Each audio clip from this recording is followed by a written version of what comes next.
we have a very knowledgeable person when it comes to EV recharging infrastructure.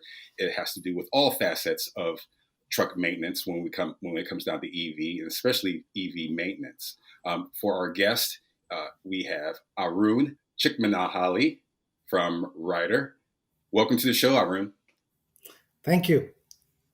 Yes, I'm glad to have you on to the show. One of the reasons why we wanted to have you on to this particular episode was the time during the TMC, the Technology and Maintenance Council fall meeting, where you and a handful of other experts spoke about the whole essence of electric vehicle recharging infrastructure, and you provide some great perspective on that particular topic. One of the things that really captured me about your conversation was from that very beginning when you said that this is a very exciting time to be in vehicle maintenance with the evolution of electric vehicles, and you being a director of maintenance in this particular time when we were all talking about electric vehicles, but there hasn't been too many voices on electric vehicle maintenance. Could you just elaborate on just that statement, just about this being an exciting time before we kind of get into the nitty gritty of things? Yeah, thank you. That's a very good,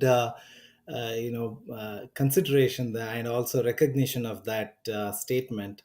Uh, Glad that we are talking about this. Sincerely, I'm excited. From a sustainable solution perspective, we have a lot of products that are available today on the EV space, but how can we sustainably maintain them for the value proposition that our customers will, experience is the utmost importance. The maintenance comes into play in that perspective. So a product is available today. How will that product be in the next 5 to 6 years when it completes its full life cycle is very important for us. So that's why I'm passionate about really maintaining these vehicles to the best possible scenario that so that our customers experience a transition and an implementation of these EV technology to the best possible extent. In getting into that, and just having a group of technicians where diesel is still king, of course, when it comes to maintenance, and we have this new era of EV maintenance, I would say. What does it take to get that particular buy-in? I know you've been through that process already. What is that process? What does that process look like in the sense of getting those technicians to buy in into this is going to be a new era of working on and repairing electric vehicles? Yeah, for a fact, at Ryder, I can say that the technicians are really enthusiastic, curious, and really motivated to learn and contribute to our ongoing success that we have had with diesel, Hmm. and also add another dimension and value proposition through this EV maintenance for our customers. So how we have tried to achieve this is we have started to work very strategically with our EV manufacturers to develop EV training programs which are comprehensive from a short term and a long term perspective and have that built in as an EV technician plan so that it is very transparent to the technicians and they are really getting interested to do some of these things for their current need and also the future need of the organization. One of the things about just working with the OEMs, I'm sure that it's a beautiful collaboration from where you're standing, just in getting that communication when it comes to this newer technology. But with you know 20 years ago with the right to repair and just kind of the friction with OEMs and technicians for passenger cars to get that particular information. I mean, do you see a better relationship when it comes to the EV fleets when talking to OEMs? Since this is going to be a pretty robust partnership from the beginning, onto that future. I mean, how do you see that relationship building? Actually, Ryder has a very good partnership with some of the major OEMs and also even some of the starting startups too.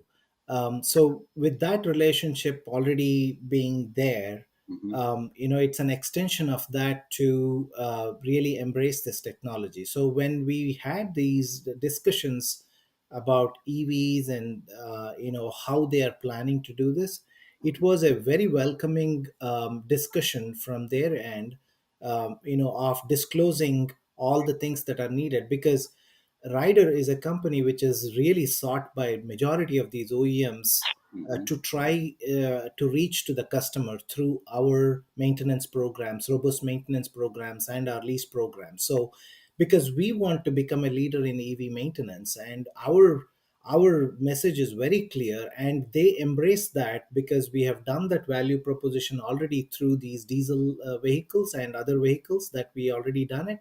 Hmm. So it was a very good collaborative effort through OEMs when it came to the EV discussions. Yeah. One of the things that's a great point, Arun. It just kind of reminds me of the last magazine event series that we had. Where I spoke with Homer Hogg of Travel Centers of America, and one thing that I asked them, and I want to pose the same question to you as well, is that as you were saying, with the value propositions that have arrived from the maintenance done in diesel trucks and diesel engines. What have you learned from that and applied that to EV maintenance? What sort of lessons have you arrived from that in building these maintenance procedures to where they are right now? Yeah. So from a vehicle standpoint, right, from an ICE vehicle to an EV vehicle, there are various components which are very similar. The maintenance protocols are very similar because almost like 60 to 70% of that vehicle which we are currently using as ICE Hmm. is a carryover, because all the OEMs are strategically looking at how can they solve the supply chain issues by keeping majority of those components the same between the ICE vehicle and the EV vehicle. So in that way, what we have done is we have transferred all of that expertise into the EV platform, the 60 to 70, and then leverage the collaborative efforts with the OEMs to learn on the EV side of things, of how specific, whether it is a battery technology or the motors and electric, all the electrification components. So the technology, we spend a lot of time and efforts to know their technology in detail. So we have about 128 questions we ask them about knowing exactly what the requirements are, because the first thing that we do have to make sure is that we understand the technology to the extent that we can explain to the customer to get their buy-in that we are very well equipped with the technology know-how and how to maintain them for the complete life cycle of that product. So that has really helped us. Okay, 129 questions. That's a very extensive. That's a very extensive inquiry. Fortunately, I don't have 129 questions for you, but I do have one question. We kind of talked about well, we did talk about the feedback from the technicians working on these trucks, but most importantly, I want to talk about the driver feedback on this, and just sort of you know number one, I just like to know from your standpoint why it is important to gather that particular feedback from drivers when they are operating EVs and operating within the charging stations. So just kind of from, like I said, from your standpoint, how important is that to get that feedback from the driver, and getting that feedback? How have you been able to utilize that into making a better maintenance procedure, and just offering more efficient repairs?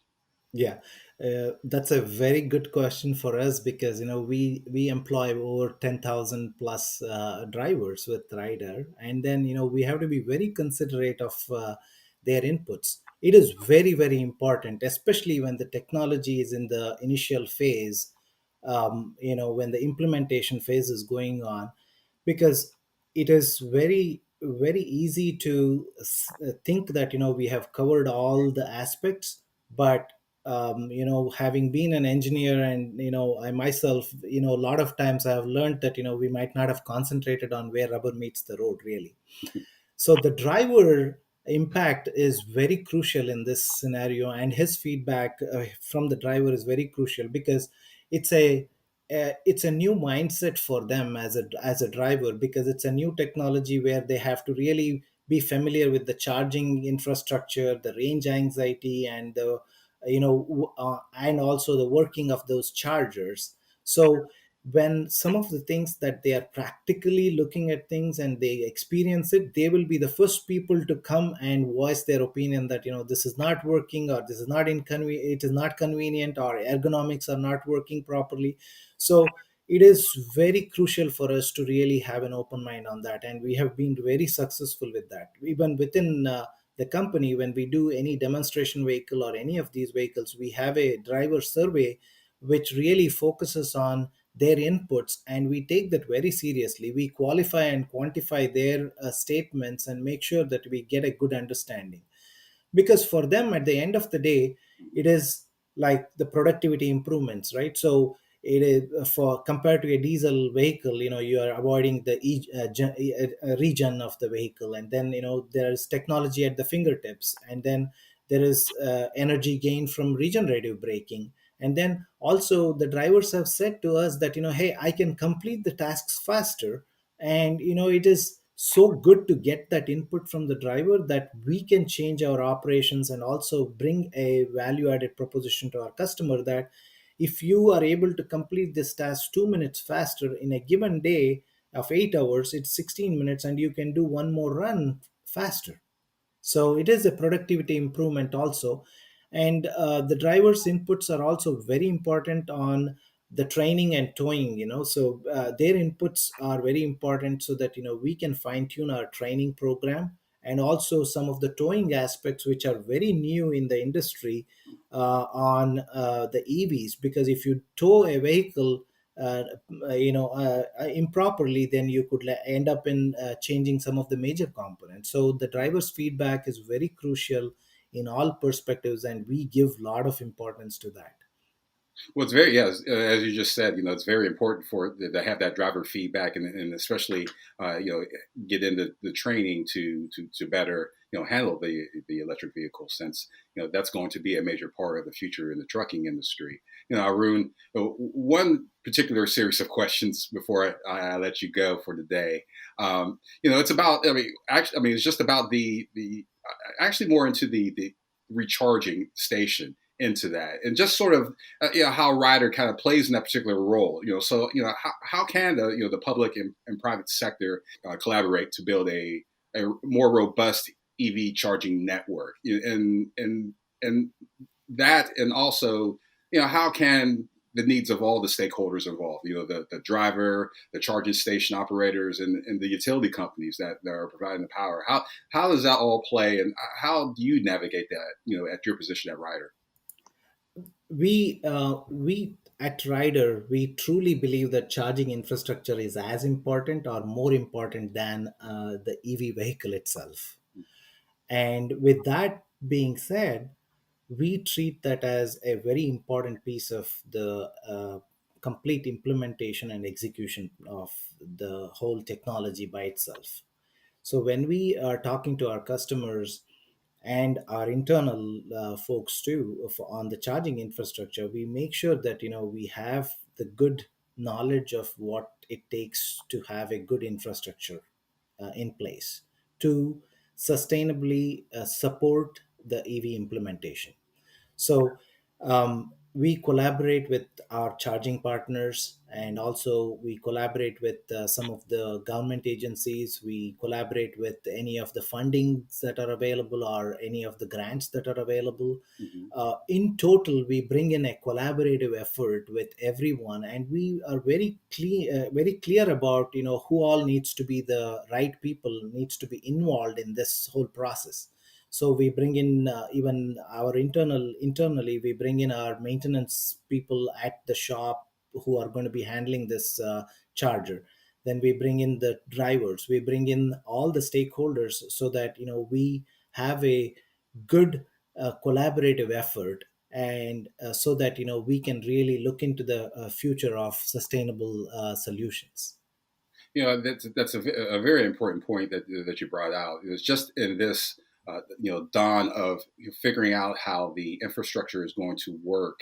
It's kind of akin to what we have with diesel trucks, or just diesel trucks and just passenger cars, where if something if a car or a truck needs to be refilled, you can go to the gas station. Where here with EVs, there's lots of options to recharge that particular vehicle. So it's going to be quite interesting to see how that all plays out. I just want to ask you one last question, Arun, on that particular topic, in the sense of where do you see the infrastructure, and just sort of in the terms of stakeholders of how that particularly look like in the future when it comes to the EV charging infrastructure. I, I, f- I really feel that there needs to be more collaborative effort that is needed from the government and from the local municipalities and the charging infrastructure folks and people like us, so that we come together and bring about a robust solution, and a faster solution for implementation. Because infrastructure is one of the constraints for EV adoption, if we don't do it right. Because you could do it at a very small scale, but we also really need to be thinking far ahead of the curve, because when the adoption gets in, you don't want to be reinventing the wheel again and again. So it has to be really uh, go well with every stakeholder, with a very collaborative mind, to bring about a long-term solution rather than a short-term fix. Well, I think that's a great statement to stop and put the bow on this. We've been speaking with Arun Chickmenahalli, Director of Maintenance with Ryder. Arun, it was a great pleasure to speak with you today. Thank you so much. Really appreciate the opportunity, and look forward to meeting you in person sometime. Likewise. Thank you.